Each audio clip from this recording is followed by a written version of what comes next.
saya untuk sedikit mempresentasikan apa yang menjadi laporan yang saya buat selama kegiatan berlangsung. Kalau untuk program yang saya rencanakan itu ada dua, ada program besar dan ada program kecil. Program besar itu ini, jadi setelah diklat ini semua modul ini saya imbas ke semua guru di satuan pendidikan. Kemudian ada program kecil itu, setelah saya melakukan imbas, masing-masing guru ini mulai melaksanakan. Misalnya masing-masing guru mulai melaksanakan PPT pembelajaran mendalam. Kemudian penjelasan visi misi misalnya. Kemudian pembelajaran itu berbahasa. Jadi itu di program kecil. Di program yang besar ini dan program kecil ini ada beberapa tahapan. Yang pertama itu perencanaan, pelaksanaan, evaluasi, monitoring dan tindak lanjut. Jadi ada dua program ini, tahapannya sama. Kalau untuk tahapan yang pertama ini, program pertama ini, yang pertama tentu saja format yang diberikan itu ada dari halaman judul, kemudian kata pengantar, kemudian saya tambahkan daftar isi, kemudian bab 1 pendahuluan. Pembelajaran mendalam ini saya sedikit ambil satu referensi dari bahan bacaan pembelajaran mendalam menuju pendidikan umum untuk semua dari Kementerian Pendidikan dan Menengah di Indonesia yang menerangkan bahwa pembelajaran mendalam adalah pendekatan yang memuliakan dan menekankan pada penciptaan suasana belajar dan proses pembelajaran berkesadaran, bermakna dan menggerakkan melalui olah pikir, olah hati, olah rasa, olahraga secara holistik dan tepat. Referensi yang sama juga saya ambil dari seluruh nama Mika Fulan yang menerangkan bahwa di ini adalah proses pembelajaran berfokus pada pengembangan 6 kompetensi global karakter, 6 kompetensi global karakter, kewarganegaraan, kolaborasi, komunikasi, kreativitas, dan berpikir kritis untuk pemecahan masalah dunia nyata. Dari dua referensi ini kan bisa saya menyimpulkan bahwa pembelajaran mendalam adalah pendekatan pendidikan yang berfokus pada pemahaman konsep secara berkesadaran, bermakna, dan menggunakan bukan hanya sekedar menghafal. Kemudian yang menjadi latar belakang dari penulisan laporan ini adalah kalau saya membandingkan sistem pembelajaran zaman dulu dan zaman sekarang sedikit berbeda. Kalau zaman dulu itu dari guru terus menghafal, tidak menjadikan pembelajaran itu menjadi pemakna, menggerakkan dan berkesadaran. Itu dari sedikit perbedaan. Kemudian di zaman sekarang ini ternyata anak-anak itu sudah tidak bisa pakai zaman itu menghafal karena banyak kemudahan. Yang pertama itu adalah kemudahan dalam hal teknologi. Saya contohkan di dalam kelas kami punya di anak-anak STM itu, anak-anak dalam kelas itu sementara mengajar dan sementara pakai HP. Kemudian kami lihat bagaimana caranya kita manfaatkan anak-anak punya kemauan pakai HP ini untuk menjadi suatu proses pembelajaran. Itu yang menjadi latar belakang penyusunan laporan. Kemudian tujuan dari penyusunan laporan ini adalah bagaimana penulis dapat melakukan pembahasan kesatuan pendidikan masing-masing melalui tahapan berikut. Tahapan tadi disebutkan itu perencanaan, pelaksanaan, monitoring, evaluasi, refleksi, dan tindak lanjut.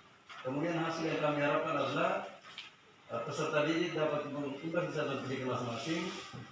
Peserta didik dapat menyelaraskan berbagai hal terkait pembelajaran mendalam. Kita selaraskan antara sistem pembelajaran zaman dulu dengan sistem pembelajaran zaman sekarang. Kemudian melakukan implementasi kepada murid di satuan pendidikan masing-masing.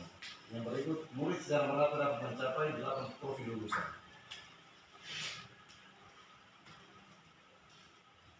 Yang berikut bab 2 laporan kegiatan. Yang pertama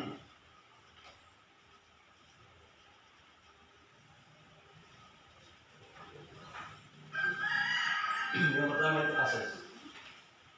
Dan yang kepada akses ini ada beberapa tahapan, yaitu identifikasi kebutuhan murid. Karena tadi kita punya murid kalau zaman dulu sekarang menghafal, maka zaman sekarang kita harus lakukan identifikasi terhadap kebutuhan murid. Kemudian tantangan yang kami temui adalah sebagai penelitian. Yang pertama, karena terdapat banyak agenda kegiatan di sekolah sehingga untuk melakukan kontrak waktu dengan peserta kegiatan membutuhkan waktu yang cukup untuk membangun kesepakatan. Jadi saya contohkan kita di SMK itu banyak sekali kegiatan, ada praktek, kemudian guru juga yang sedang melakukan kegiatan di luar, sehingga untuk kegiatan seperti ini kita harapkan semua guru di satuan pendidikan itu ada, tetapi kita di sekolah juga ini banyak kendala terkait kegiatan guru di luar. Kemudian guru sebagai peserta pembahasan, masih banyak guru yang baru sepenuhnya memahami apa itu belajar mendalam, sehingga dalam keputusan dan pelaksanaan masih sedikit tegang.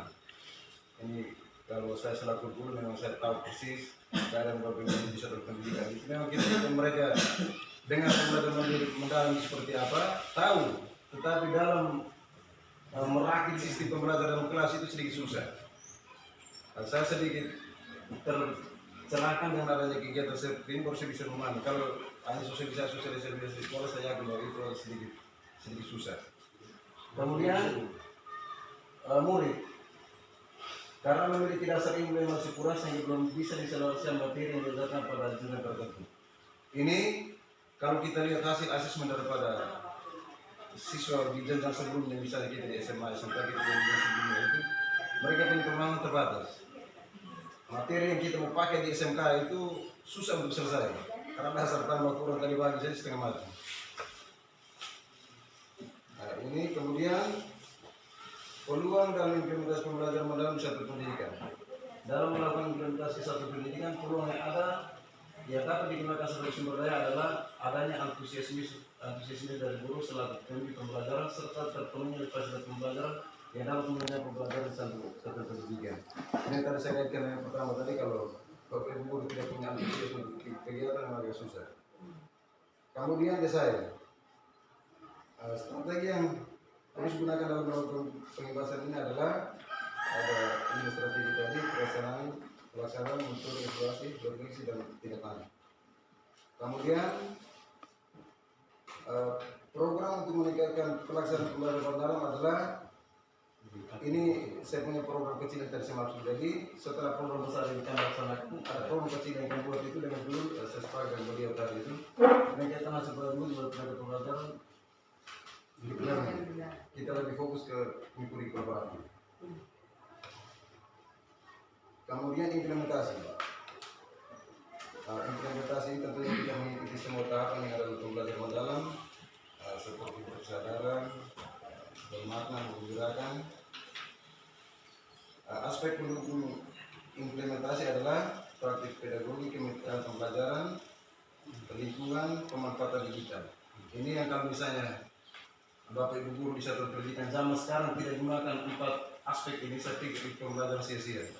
Namun saudara, saya juga awalnya tidak yakin bahwa dari 4 ini bisa memajukan siswa dalam pikir, tetapi setelah ini coba ternyata bagus. Misalnya saya di matematika dalam menghitung volume maupun luas panjang, saya coba kolaborasi dengan guru-guru bangunan, ternyata bagus. Guru-guru bangunan juga demikian. Misalnya ada satu Bapak Ibu guru yang pernah konsultasi dengan saya itu tanya saya, kenapa dalam perhitungan luas itu satuannya 2 di atas, bukan 3, bukan 4. Kemudian dalam volume itu kenapa pakainya 3? Itu guru bangunan kan harusnya kolaborasi dengan guru matematika. Kemudian lingkungan ini juga sangat menentukan. Saya coba pernah bawakan satu materi tentang trigonometri itu, siswa bilang, Pak, kenapa gunung itu orang bisa hitung di ketinggian? Tidak mungkin mereka tarik benang dari bawah sampai di atas. Saya bilang, itu yang pertanyaan masuk akal. Lalu saya mau mereka keluar. Di depan ruang kelas itu ada satu pohon yang tinggi, kemudian saya berdiri tepat di bayangan pohon itu jatuh. Lalu saya bilang, setelah matahari kena pohon itu, lalu bayangan itu jatuh sini. Dari sini kita bisa tahu tinggi pohon itu sekian. Tanpa kita harus ukur tarik meter itu dari bawah pohon sampai di atas. Jadi itu yang memotivasi saya. Kemudian siswa ini, oh ya, kenapa sampai terjadi demikian? Maka itu kita harus pelajari materi tentang trigonometri, perbandingan trigonometri.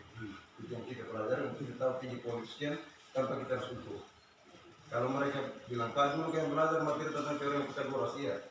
Teorema Pitagoras itu kita pakai apabila 2 sisi ini diketahui. Tetapi pohon ini kan cuma 1 sisi yang kita bisa ketahui, bukan 2. Jadi gambaran seperti itu. Kemudian pemanfaatan digital. Pemanfaatan digital ini kalau misalnya kita bicara tentang gunung saja dalam kelas itu tidak pas. Tetapi kalau misalnya kita punya referensi dalam video di YouTube, kemudian kita suruh siswa yang menonton, kamu lihat ada matahari kena gunung ini, kemudian ada bayangan jatuhnya di sini. Itu maksudnya. Kemudian yang berikut adalah visual reflect dan change. Ada proses evaluasi program, kemudian refleksi pelaksanaan program, upaya berkelanjutan terus perbaikan pengelolaan mendalam, dan seterusnya. Kemudian bisa persingkat saja. Saya langsung ke kesimpulan besar. Jawaban di dalam bab 2 itu seperti yang sama. Kesimpulan ini saya dapat simpulan 18 masalah pada pendekatan pendidikan berfokus pada kemampuan serta kesadaran bermakna dan menggunakan kehidupan yang segera bermanfaat. Kalau anak-anak bilang matematika itu paling susah dari semua pelajaran, saya pikir itu pemikiran yang salah. Karena matematika itu sebetulnya dia mempersingkat pengetahuan yang panjang itu jadi pengetahuan yang paling singkat. Misalnya panjang, tulisan panjang kali dia kalau dalam matematika dia singkat P kali E. Kemudian saya contohkan yang lain. Misalnya ibu pergi ke pasar membeli 3 ikat daun ubi, 5 tumpuk ubi kayu. Di dalam matematika kan sudah ditulis 2x tambah 3 ya misalnya. Jadi itu sebenarnya mempersingkat. Bicara tentang volume, panjang, lebar, tinggi dalam matematika PVT. Jadi itu sebenarnya mempersingkat dan mempermudah kita untuk belajar dibandingkan materi-materi pada mata pelajaran yang lain. Sehingga rumus-rumus saya tidak perlu siswa hafal, cukup dia tahu saja. Oh ini dikali ini itu saja. Kalau menghafal itu bagi saya pekerjaan yang terlalu susah. Kemudian saran ini kita berharapan bahwa implementasi pembelajaran mendalam baik dalam konteks pendidikan maupun proyek teknologi membutuhkan pendekatan yang sistematis dan terencana. Beberapa saran yang saya cantumkan di sini mungkin saya tidak perlu bacakan secara keseluruhan, mungkin saya lebih fokus ke peran guru sebagai fasilitator. Bergeser dari peran pengajar tradisional menjadi fasilitator yang membantu siswa dalam proses penemuan dan pengembangan konsep, bukan sekedar menyampaikan informasi. Kalau saya membandingkan ada sebagian bapak ibu guru yang usia lanjut mereka pasti belajar konvensional. Kalau SMK itu 1 jam pelajaran tematik kejuruan itu sampai 8 jam 1 hari. Mereka bilang kami capek, itu baru mereka salah. Kalau kita pakai beranggapan bahwa guru sebagai fasilitator, saya pikir lebih mudah. Materi siapa kemudian kita cuma pandu siswa dari kelompok. Kemudian untuk lampiran ini sesuai dengan format yang diminta itu ada RTL yang sesudah presentasi kita lalu itu. Kemudian ada judul harian. Saya punya format seperti ini.